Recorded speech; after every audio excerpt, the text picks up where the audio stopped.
அந்த செயலுக்கு வேறாக இருந்து தான் அந்த செயலை செய்யணும். அதைத்தான் இறைவன் செய்கிறான். ஒரு விஞ்ஞானி சொன்னார், இந்த உலகத்தையே நான் போட்டுட்டு வந்தேன். எப்படின்னு கேட்டால், ஒரே ஒரு உதவி மட்டும் எனக்கு பண்ணுங்க, இந்த உலகத்துக்கு அடியில் ஒரு நெம்புகோலை சோறி விடுங்க, அப்புறம் நான் போட்டுறேன்.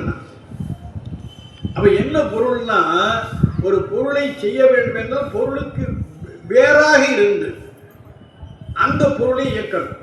அதைத்தான் பெருமான் செய்கிறார். அதைத்தான் இவர் சொல்கிறார். அப்புறமாய் அவர் இப்புறத்தே, அப்படின்னா உலகத்தில் உயிர்களுக்கு உடம்புகளை கொடுப்பதற்காக கருவை உருவாக்கி அந்த கருவை தாயுடைய வயிற்றில் உருவாக வளர செய்கிறார்.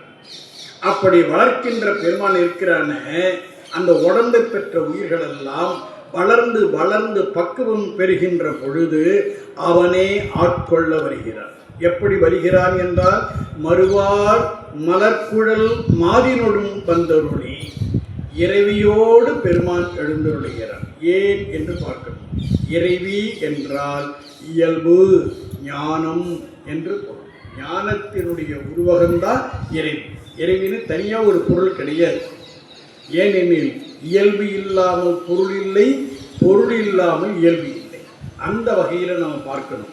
எனவே பெருமான் எப்படி இருக்கிறான் என்றால், மறுவார் மலர்குழல் மாதினொடும் வந்தருளி இரவியோடு எழுந்தருளி அவன் நம்மை ஆண்டு கொள்ளுகிறான்.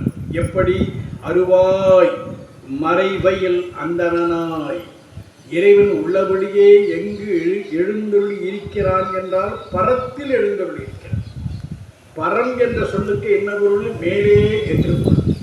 எதற்கு மேலே? மேலே மேலே மேலே மேலே, எல்லாவற்றிற்கும் மேலே. அதற்கு மேலே எதுவுமே கிடையாது. அந்த இடத்திற்கு பரம் என்று பெயர்.